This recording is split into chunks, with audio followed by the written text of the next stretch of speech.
Hey guys, how's it going? How to post comment on Instagram story. So first of all, open up the Instagram, and before you move along to the next step, just go ahead to your app store, Google Play. Make sure that you updated your Instagram to the latest version so you can get access to all the new features. Now what I'm going to do, I'm going to just go ahead and open up my Instagram, right?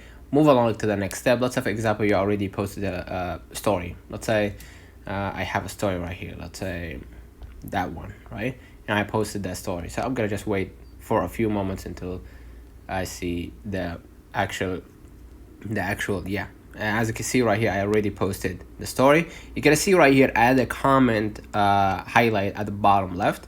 Click on it, and I can leave a comment right now and just say, I want a cool photo, whatever it might be. And as you can see on my settings, I already set my on my comments on that story to be limited, so only few amount of people can actually have the access to comment on my story. All right, but if you have a public account and you didn't do anything you didn't limited your comments, you're gonna be able to comment on that story and just type whatever you want, and then just add it as a comment into your Instagram, into that person's Instagram story. So let's read out the comments of this video. Hope you don't forget to like and subscribe, and thank you for watching.